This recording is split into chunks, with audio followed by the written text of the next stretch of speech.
Hello बच्चों, नमस्कार। कैसे हैं आप सब लोग? उम्मीद है शानदार, जिंदाबाद, जबरदस्त होंगे। बच्चों, रेलवे ग्रुप डी के लिए बहुत दिनों बाद वीडियो आया है और आप लोग भी ये चिंतित होंगे कि सर कुछ मोटिवेशन नहीं आ रहा है, अभी फिलहाल एक वीडियो की ज़रूरत है। तो मैं भी ये सोच करके लेके आया हूँ कि शायद मैं आपको कुछ ऑथेंटिसिटी दिखा पाऊँ। हालांकि अभी ये जो मैं आंकड़ा बताऊंगा ये ऑफिशियल नहीं है, पर आपको कुछ चीज़ें बताने के बाद ये विश्वास हो जाएगा कि हाँ, ये बात बिल्कुल सही है। और एग्जाम क्या जून में संभव है, इस बात पर भी चर्चा करेंगे। तो भाई हाँ ठीक है, लगा दिया है बच्चों ने नोटिफिकेशन। तो भाई देखो, जो जून वाली बात है, पहले मैं इसको ही आपका बता देता हूँ।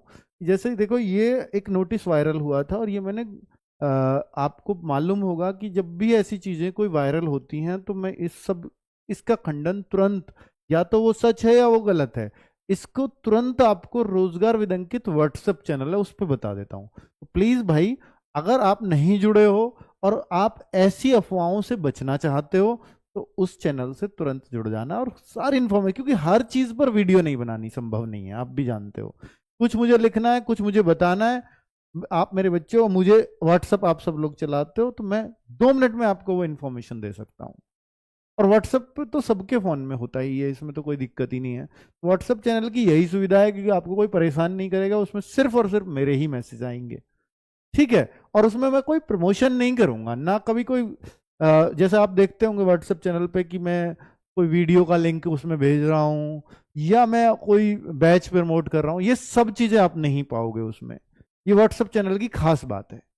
ठीक है। वहां सिर्फ काम की बातें होंगी, इससे अलावा कुछ नहीं होंगे वहां पर। अब अगर मैं देखूं, भाई देखो, लेवल 1 कंप्यूटर बेस्ड एग्जाम होगा, ये पता है। ये एक नोटिस निकला और इस नोटिस ने सनसनी मचा दी। हालांकि जिस दिन ये निकला, मैंने उसी दिन आपको ग्रुप में डाल करके ये बता दिया था कि भाई ये किसी भी वेबसाइट पे नहीं है। अभी इसको सिर्फ और सिर्फ आप फेक मानोगे, क्योंकि इसमें लिखा हुआ था कि डेट ही दे दी भाई और इतने दिन चलेगा एग्जाम।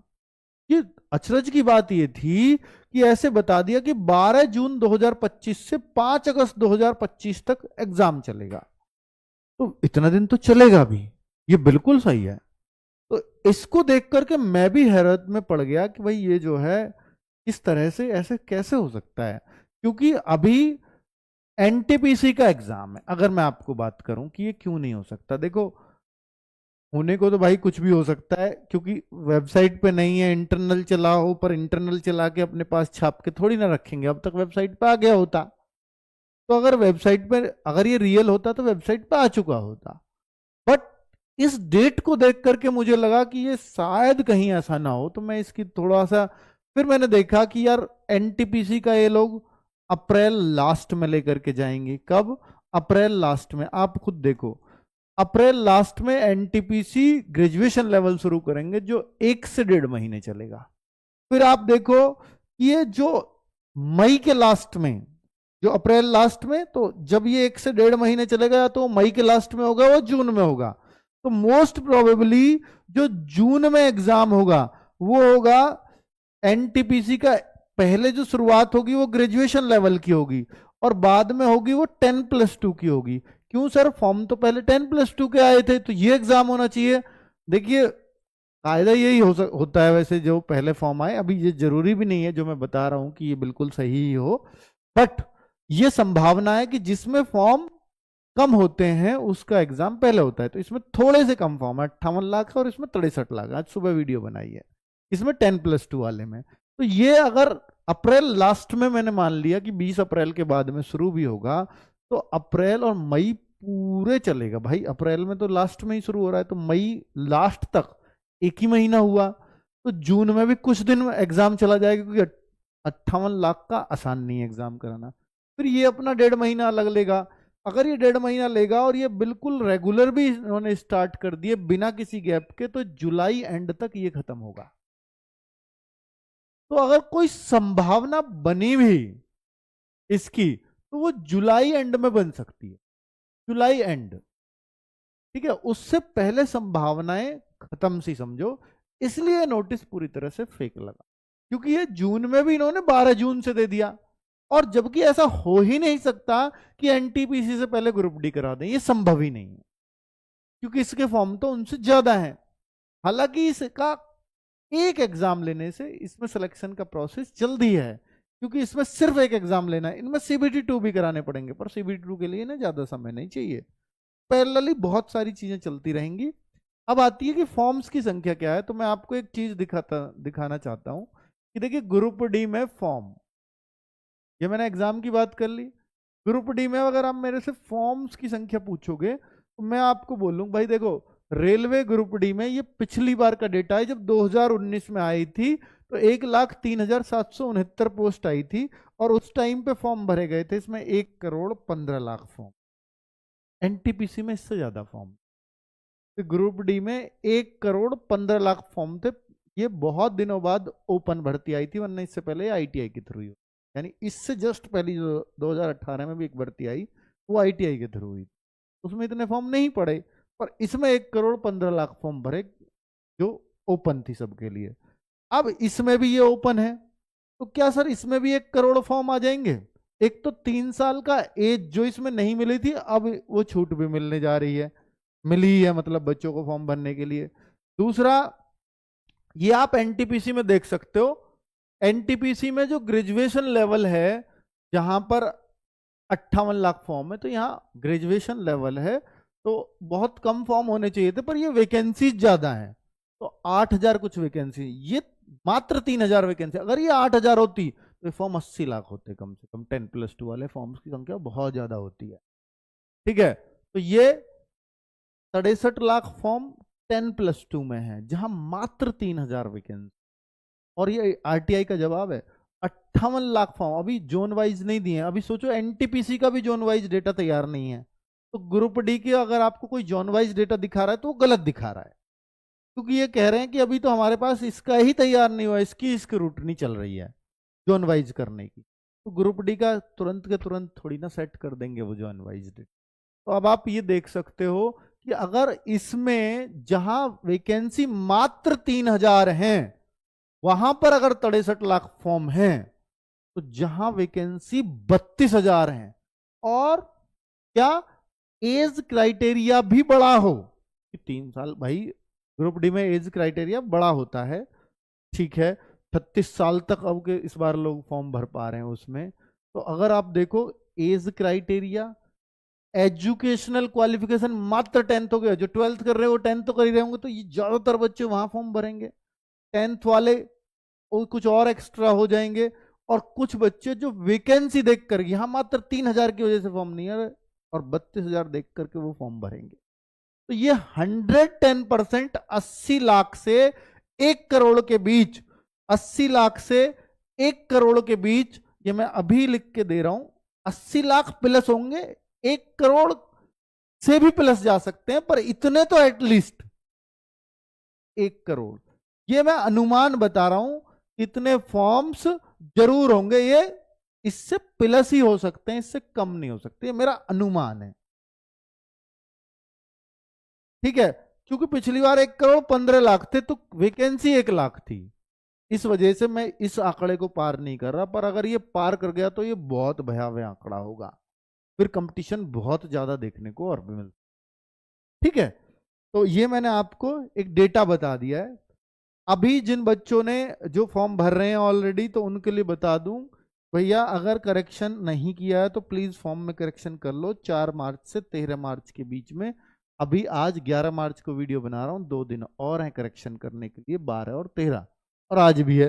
अगर फॉर्म में कोई गलती हुई है करेक्शन कर लीजिए।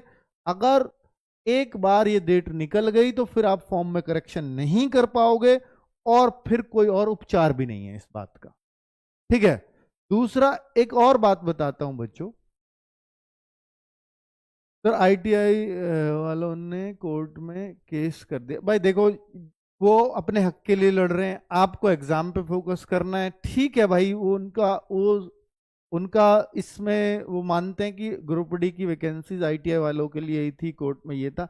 वो तो बहुत शुरुआत से ये बात, ये जो भर्ती है वो विवाद में रही है, ठीक है। वो अपनी जगह गलत नहीं है, बोर्ड ने किस हिसाब से किया वो बोर्ड जाने। बाकी फिलहाल कोर्ट क्या करेगा इस बात पे तो मैं, भाई पहले भगवान तो हूं नहीं, मैं कोर्ट का डिसीजन जानूंगा, बट आपका काम है ये तैयारी करना, वो आप तैयारी कर रहे हैं, बस खत्म। मैं इस पर बहुत ज्यादा नहीं बोलूंगा, क्योंकि बच्चे दोनों ही हमारे हैं, वो लोग भी जो ITIC उसको देंगे और जो ओपन दे रहे हैं वो भी। ठीक है, तो इस पे बहुत ज्यादा बोलना उचित बनता भी नहीं है। अब बात कर लेता हूं कि एग्जाम जून में संभव है। तो एग्जाम इसका जून में बिल्कुल ही असंभव है, मतलब नहीं लगती कहीं से भी संभावना है। तो इसका मैंने बहुत पहले से कहता हुआ आ रहा हूं कि जल्दी से जल्दी अगर हुआ तो जुलाई के लास्ट में शुरू हो सकता है। हालांकि जुलाई ऑनवर्ड्स मैंने बोला था, जुलाई के बाद बाद ये सबसे ज्यादा चांसेस एग्जाम के। दूसरा, NTPC 12th और ग्रेजुएशन के बाद ही ग्रुप डी एग्जाम संभव है। ऐसा नहीं हो सकता कि ग्रुप डी के एग्जाम को पहले करा दें, क्योंकि उसमें वैसे भी 2 CBT होने हैं, इसमें तो एक ही एग्जाम होना है। ठीक है, चलो तैयारी भाई ग्रुप डी का कुछ नहीं होगा, तैयारी कर लो आप भाई। अब बच्चे रोने लगते हैं सर ग्रुप डी का अब क्या होगा, कुछ नहीं होगा भाई। देखिए कोर्ट केस चलता रहता है। आजकल क्या है कि जो कोर्ट केस होते हैं ना, वो कोई भी भर्ती किसी भी तरीके से प्रभावित नहीं होती। वो कहते हैं कि भर्ती भी चलती रहे, स्टे कभी आज अब नहीं लगता है कि भर्ती पे स्टे लग जाए, पहले कोर्ट की सुनवाई हो जाए। अब ऐसा नहीं होता, भर्ती पैरेलल चलती रहेगी, कोर्ट केस भी चलता रहेगा, दोनों काम जरूरी है। ठीक है भाई, चलो आगे देखें कि तैयारी के लिए क्या फोकस करें। और मुझे ये पता भी नहीं है कि ITI वालों ने कोर्ट केस किया, आप कह रहे हो इसलिए मैं इस बात का जवाब दे रहा हूं। तैयारी के लिए क्या फोकस करें, मैं एक ही चीज कहता हूं, देखो मैथ, रीजनिंग, GS आप हर जगह पढ़ रहे हो और किसी भी एग्जाम के लिए पढ़ रहे हो, और नहीं पढ़ रहे हो तो फिर गलत है, फिर आप इसको सोच भी नहीं सकते निकालने की, क्योंकि इतना बड़ा कंपटीशन है। यहां एक ही चीज है जो आपको सिलेक्शन से बाहर करेगी, वो है साइंस, और पिछली बार भी बच्चों को इसी ने बाहर किया था। तो भाई मैं आपसे कहूंगा कि इस पर विशेष गौर देना। और इसके लिए स्पेशली मैं ये कह रहा हूं कि देखो साइंस में भी बच्चा जो डरता है ना, वो न्यूमेरिकल से डरता है, जबकि न्यूमेरिकल सबसे आसान चीज है अगर आपको थोड़ा सा भी मैथ आता है तो इसके लिए धर्मेंद्र सर ने ना अलग से संडे में एक क्लास लगा रखी, भाई 4 घंटे वो लेते हैं कि भाई न्यूमेरिकल का डर तो मैं निकाल दूंगा। तो सिर्फ उतना कर लो, न्यूमेरिकल से आपको डर लगना बंद हो जाएगा, चाहे वो 4 आए एग्जाम में, 6 आए या 10 आए, उसकी टेंशन आपको कभी नहीं होगी। ठीक है, तो तैयारी के लिए साइंस पर विशेष फोकस करना होगा, फिजिक्स, केमिस्ट्री, बायो। 10th की जो CBSE की साइंस है वही आएगी, CBSE मतलब NCERT। ठीक है, साइंस की क्लास काफी होगी, जो क्लास से हम कर रहे हैं क्या वो काफी है? मैं कहता हूं बिल्कुल काफी है। आपने उसके नोट्स बना रखे, बहुत है। ये आप न्यूमेरिकल की अलग से कर लेते हैं, बहुत है। और अगर आप नोट्स और ये सब नहीं करते हैं तो फिर एक साइंस की बुक धर्मेंद्र सर और भावना मैम ने मिलकर लिखी है, आप वो ले सकते हैं। मत बनाइए आप नोट्स वगैरह, तो वो सब कुछ ही तो मटेरियल वो है जो वो क्लास में पढ़ा रहे हैं। ठीक है, तो वो कोई दिक्कत ही नहीं है। तो भाई साइंस की क्लास काफी होंगी, आपने बुक भी नहीं ली, नोट्स कंप्लीट कर रखे हैं, क्लास कंप्लीट कर रहे हैं तो भी काफी है। मैं आपको फालतू में खरीदने की सलाह नहीं दूंगा, पर हाँ आपके नोट्स तैयार नहीं है तो फिर बुक अच्छी चीज है। और बुक से थोड़े से क्वेश्चंस फालतू मिल जाएंगे आपको प्रैक्टिस के लिए, नए नए क्वेश्चंस। बैच से अलग कुछ पढ़े या नहीं, ये बहुत सारे बच्चों का सवाल होता है। सर बैच से जो क्लासेस चल रही हैं, रफ्तार बैच जो आप लेकर के आए हो ग्रुप डी के लिए, क्या उससे अलग कोई क्लासेस की जरूरत है? तो मैं कहूंगा मेरे भाई रफ्तार बैच अपने आप में कंप्लीट है, उसके अलावा मुझे नहीं लगता कि आपको किसी भी तरह की कोई जरूरत है। अगर आप उसकी PDF नोट्स वगैरह सब कुछ कंप्लीट बनाए हो तो वो ग्रुप डी के एग्जाम को क्रैक करने के लिए काफी है। ठीक है, दूसरा कि देखिए रफ्तार बैच के लिए बच्चे लगातार बोल रहे थे कि सर होली आ रही है, कुछ छूट होगी क्या? तो इसके लिए मैंने सिर्फ 2 ही चीजों पर, क्योंकि दोनों बच्चों रेलवे की बच्चों की बहुत डिमांड थी, NTPC और ग्रुप डी दोनों के लिए ही सोचा। तो भाई वैसे हमारा कभी भी कोई होली दिवाली ऑफर आता नहीं है, पर इस बार ये अगर आप देख रहे हैं तो पहली बार हो सकता है एक आध बार और दिया, मुझे नहीं पता एग्जैक्टली। 849 रुपये का बैच था, तभी आया था, तब भी 20 ही दिया था। और होली है, त्योहार है, फिर 20 दिया, तो फिर आप ये क्वेश्चंस होते हैं। इस वजह से हालांकि इतनी बड़ी फीस नहीं होती हमारी कि मैं इसमें 50 करूं, इसमें 70 करूं, इसमें 90 करूं, वो सब नहीं मिलेगा यहाँ पर। ठीक है, ये मैक्सिमम डिस्काउंट है, ना ये इधर होगा ना उधर होगा। उस टाइम पे भी बहुत सारे बच्चों की ये शिकायत थी, सर ग्रुप डी के हिसाब से फीस ज़्यादा है, तो मुझे लगा कि चलो मैं यहाँ दे देता हूँ अभी। तो होली 30 कूपन कोड 13 और 14 तारीख को आप किसी दिन भी लगाओगे, मात्र 594 का बैच मिल जाएगा। बाकी इसमें जो सुविधाएं मिलनी है वो लगातार मिलती रहेंगी, जो क्लासेज हो चुकी हैं वो रिकॉर्डेड फॉर्म में मिल, ठीक है। वीकली मॉक टेस्ट आपको एवरी संडे मिलेगा, लेकिन उससे पहले मैंने एक क्वेश्चन लिखा है कि मॉक टेस्ट कब शुरू करें। मैं एक बार कहता हूं कि अगर आपने पढ़ाई बहुत अच्छे से शुरू नहीं किया या आप अभी बैच से पढ़ रहे हैं, तो प्लीज पहले बैच से सिलेबस कंप्लीट कर लो, उसके बाद ही मॉक टेस्ट लगा। हाँ, आपका मान लीजिए 80% सिलेबस कंप्लीट हो गया है तो आप शुरू कर सकते, ठीक है। कम से कम 2 महीने तो बहुत बहुत अच्छे से मेहनत को देने हैं मॉक टेस्ट में। अगर आप नए हो तैयारी के लिए तो 2 महीने पहले आपको पूरी तैयारी कंप्लीट कर लेनी चाहिए। जब भी आपका एग्जाम हो, मान लीजिए मैं जुलाई के बाद मान रहा हूं, उससे 2 महीने पहले आप सिलेबस को कंप्लीट करके लास्ट के 2 महीने सिर्फ और सिर्फ प्रैक्टिस सेट्स और मॉक टेस्ट यही करना है, इसके अलावा कुछ मत, ठीक है। अगर पढ़ो इस दौरान तो थोड़ी बहुत साइंस पढ़ लेना इस प्रैक्टिस के टाइम के दौरान, बाकी और कुछ पढ़ने की आवश्यकता नहीं है। मैथ, रीजनिंग, जीएस टिप्स पे होने चाहिए। जीएस में पढ़ो तो सिर्फ करंट अफेयर, ठीक है। लास्ट के 2 महीने में बहुत कुछ मत छोड़ना अपने लिए, तभी सिलेक्शन होता है, वरना नहीं होता। ये वाला मॉक टेस्ट आपको अभी भी प्रोवाइड करते हैं हम हर संडे सुबह 6 बजे, और जब आप शुरू करो ना तो तब आपका खुद ही मन करेगा कि मैं रोज एक मॉक टेस्ट करूं। जितने भी मॉक टेस्ट आज तक हुए हैं वो सारे आपको मिल जाएंगे, तो उस टाइम पे आप रोज एक लगा सकते हो।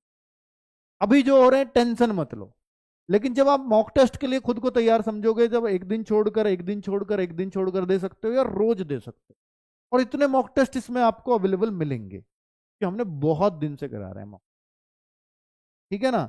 चलिए, और भाई ये बुक्स हैं, देखिए रेलवे ग्रुप डी और एनटीपीसी दोनों लिखा हुआ है।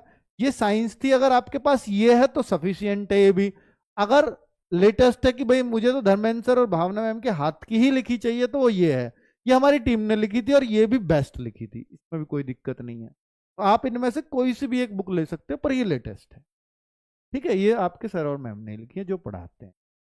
बाकी ये 3 बुक्स मुझे लगता है हर किसी के बच्चे के पास हैं, और अधिकतर बच्चों ने ये लिया है ऑनलाइन। तो बाकी ऑफलाइन अगर नहीं है तो आप ऑफलाइन अपने आसपास की दुकानों से पूछोगे कि रेलवे ग्रुप डी की, आरडब्ल्यू की बुक्स चाहिए या एनटीपीसी की बुक्स चाहिए, तो वो यही मिलेंगे। इसमें क्या, रेलवे के सारे क्वेश्चन अवेलेबल है, ठीक है भाई। तो मैं यही चीज़ें आपको बतानी थी, बाकी आपकी मर्जी है। मैं थोड़ा सा बस ये गाइड करने आया था कि कंपटीशन बहुत बड़ा है, 80 लाख से ज़्यादा फॉर्म, और आपका एग्ज़ाम अभी जो जून वाली है बिल्कुल अफवाह है। आप अपना जो एग्ज़ाम जो जुलाई के बाद बाद मान, तो उस हिसाब से अपने आप को डिस्ट्रैक्ट मत होने दें, सिर्फ पढ़ाई करें। एक सब्जेक्ट है जो है साइंस, उसको थोड़ा विशेष गौर से पढ़ें, बस यही पूरी वीडियो का निचोड़ है। Thank you very much.